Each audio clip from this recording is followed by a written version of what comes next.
Halo, Assalamualaikum. Ketemu lagi dengan Budila. Di sini saya akan menjelaskan kembali mengenai bab 1, yaitu akuntansi sebagai sistem informasi. Nah, kemarin kan sudah Ibu jelaskan ya mengenai apa sih akuntansi itu, dan fungsinya apa saja, serta pihak-pihak apa saja yang memerlukan informasi akuntansi. Nah, kemarin Ibu sudah jelaskan juga tentang sejarah akuntansi di dunia maupun di Indonesia. Nah, untuk materi selanjutnya, kita akan belajar mengenai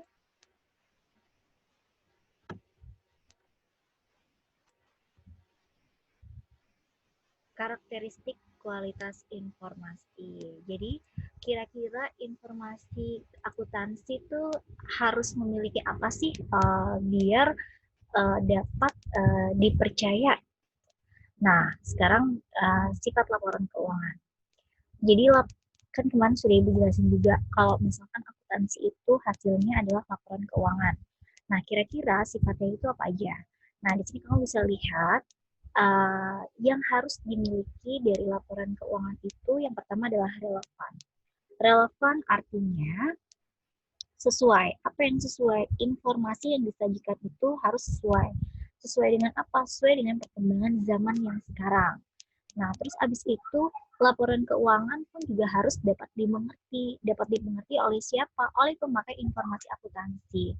Percuma dong kita memberikan informasi yang lengkap, jelas, dan bagus, tapi kenyataannya informasi yang kita berikan itu tidak bisa dimengerti oleh semua orang. Jadi makanya laporan keuangan itu harus dapat dimengerti.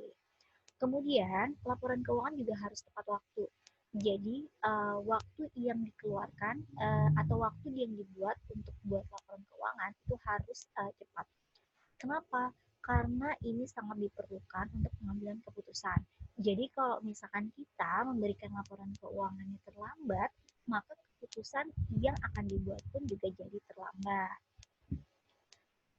Apalagi ada daya banding. Daya banding maksudnya dapat diperbandingkan. Jadi laporan keuangan tahun ini harus dapat diperbandingkan dengan tahun sebelumnya.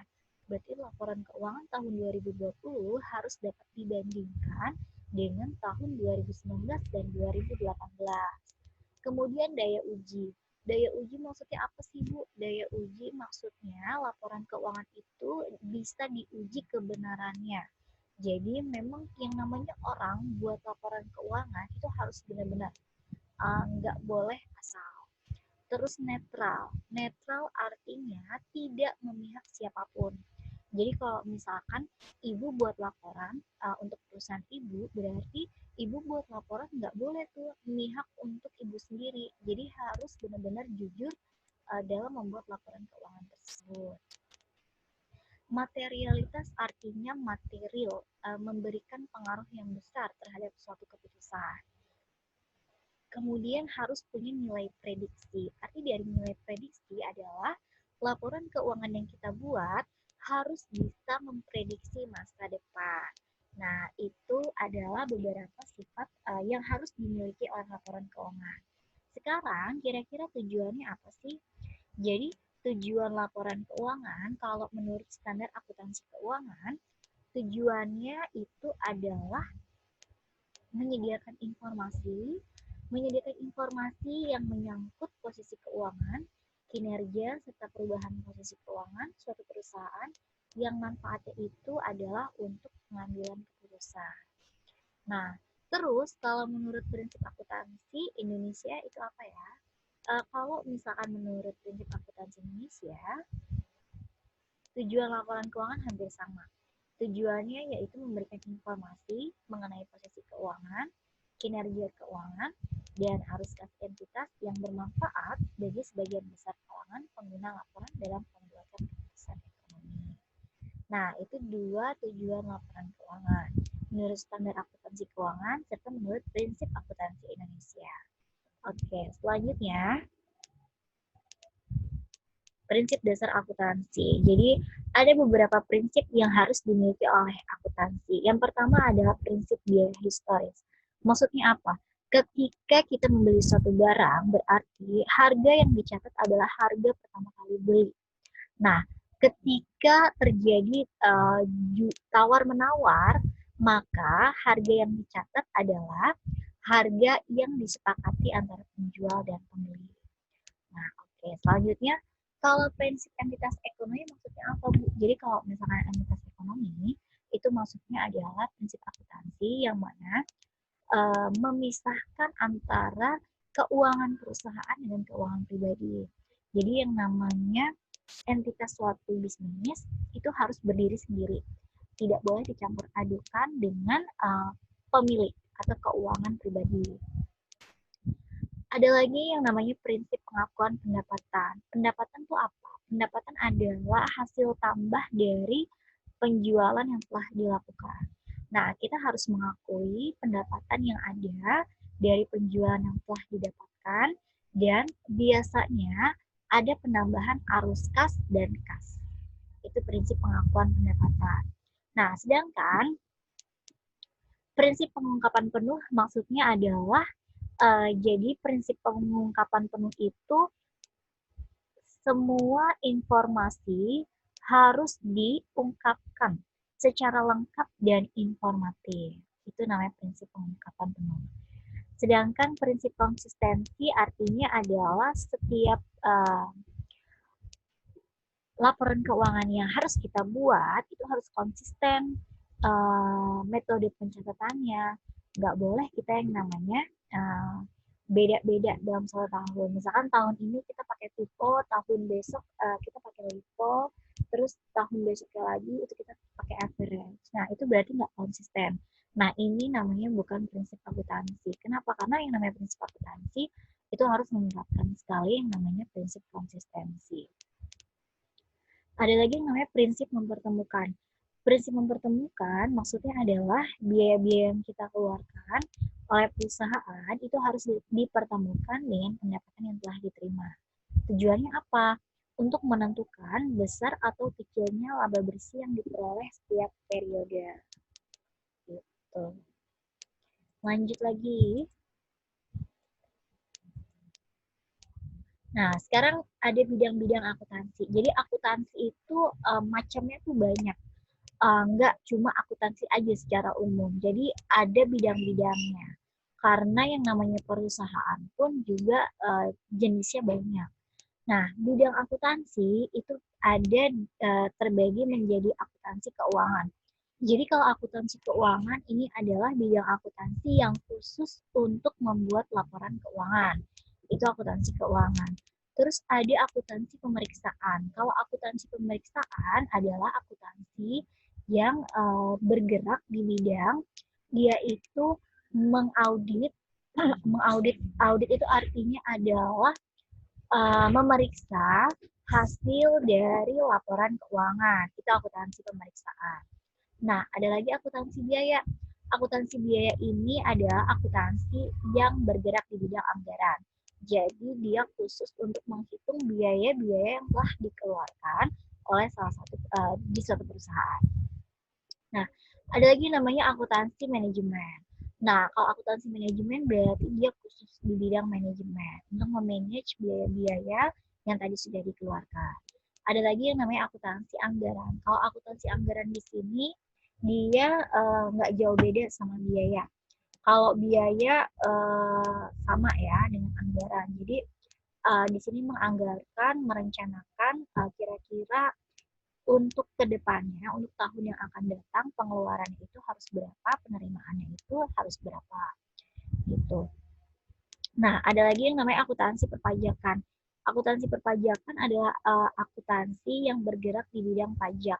Jadi gunanya dia untuk memperhitungkan pajak yang dimiliki atau yang harus dibayar oleh perusahaan. Ada lagi akuntansi sektor publik. Akuntansi sektor publik ini dia adalah akuntansi dana masyarakat yang selanjutnya bisa diartikan sebagai mekanisme teknik atau analisis akuntansi yang diterapkan pada pengelolaan dana masyarakat di lembaga-lembaga tinggi negara serta departemen-departemen di bawahnya. Jadi kalau dibilang sektor publik itu bisa merupakan akuntansi pemerintahan. Nah, ada lagi sistem akuntansi. Kalau sistem akuntansi ini adalah akuntansi yang bergerak dalam sistem ya. Jadi dia di sini lebih mengembangkan suatu sistem informasi dalam perusahaan yang gunanya adalah menginformasikan keuangan. Oke, sampai sini jelas ya. Mudah-mudahan Ibu nggak kecepatan nih jelasinnya. Kalau misalkan nanti ada pertanyaan, Ibu akan buka pertanyaan atau diskusi melalui Zoom yang akan Ibu bagikan dalam kolom komentar. Lanjut lagi di sini ada profesi akuntansi. Profesi akuntansi di sini ada 4, dibagi menjadi 4. Yang pertama ada akuntan internal. Akuntan internal, internal itu dari di dalam, berarti akuntan internal maksudnya akuntan yang kerjanya itu adanya di perusahaan. Jadi dia adalah pihak internalnya perusahaan, pihak dalamnya perusahaan. Jangan ada yang namanya akuntan publik. Akuntan publik atau akuntan eksternal ini adalah akuntan independen. Independen artinya bebas. Dia nggak kerja di perusahaan, dia memiliki perusahaan sendiri yang tugasnya itu atau dia menawarkan jasa akuntansi kepada pihak lain dalam memeriksa dan menilai kewajaran dari sebuah laporan keuangan perusahaan. Nah, ada lagi akuntan pendidik. Akuntan pendidik itu tugasnya dia mempersiapkan, membimbing, dan melatih peserta didik menjadi akuntan profesional. Nah, kira-kira kalau misalkan Ibu bisa nggak ya dikategorikan sebagai akuntan pendidik? Bisa kalau misalkan Ibu sedang mengajar akuntansi di kelas 3. Ada lagi yang namanya akuntan pemerintahan. Nah, akuntan pemerintahan ini adalah akuntan yang kerjanya di kepentingan pemerintah. Nah, sekarang etika profesi akuntansi. Jadi, kalau kalian tahu, akuntan itu dilindungi oleh undang-undang. Undang-Undang Nomor 5 Tahun 2011 tentang akuntan publik. Jadi sama halnya dengan guru, guru pun juga dilindungi oleh undang-undang dan akuntan pun juga dilindungi undang-undang. Jadi kalau misalkan kita bekerja itu harus sesuai dengan undang-undang yang ada. Nah, kira-kira apa sih yang harus dimiliki oleh seorang profesi akuntan? Yang pertama integritas. Integritas ini maksudnya adalah jujur. Jujur dalam melaporkan laporan keuangan yang telah dibuat, jujur dalam bekerja, itu integritas. Terus ada lagi yang namanya objektivitas. Objektivitas berarti objektif. Jadi ketika memandang sesuatu itu kita tidak boleh yang namanya memihak.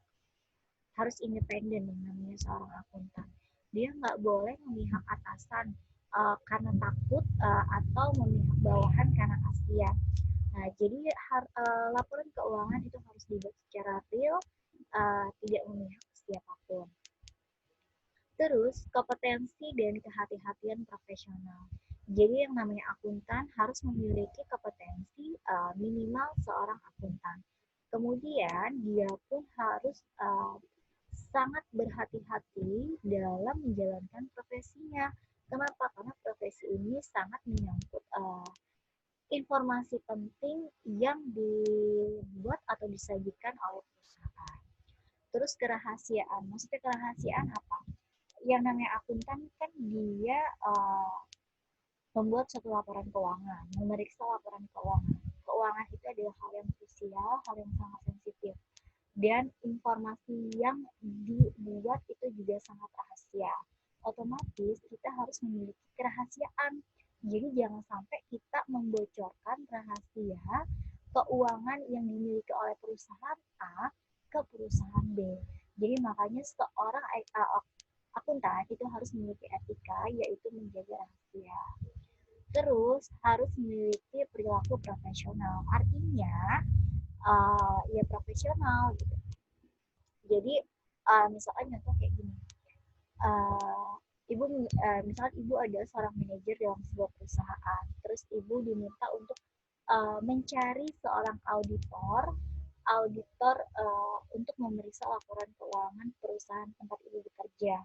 Nah, kalau misalkan ibu bersikap profesional, ibu akan mencari kantor audit yang memiliki kompetensi yang tinggi, memiliki kompetensi yang cakep, dan memiliki nilai jual serta pandangan yang baik di mata masyarakat. Nah, kalau misalkan ibu tidak memiliki sifat profesional, tidak memiliki sifat profesional, ngapain sih, mendingan ibu pakai audit dari teman ibu atau dari saudara ibu. Jadi biar kita bisa CS-an, bisa kong kali kong, gitu. Itu nggak boleh. Itu namanya kita nggak memiliki etika profesi akuntan, um, yaitu profesional. Nah, oke. Sampai di sini yang bisa Ibu sampaikan. Mudah-mudahan dua kali pertemuan untuk minggu ini, materi yang Ibu jelaskan bisa kalian pahami. Tolong diulang kembali dan jangan lupa dibaca secara mandiri slide atau PPT yang sudah Ibu berikan.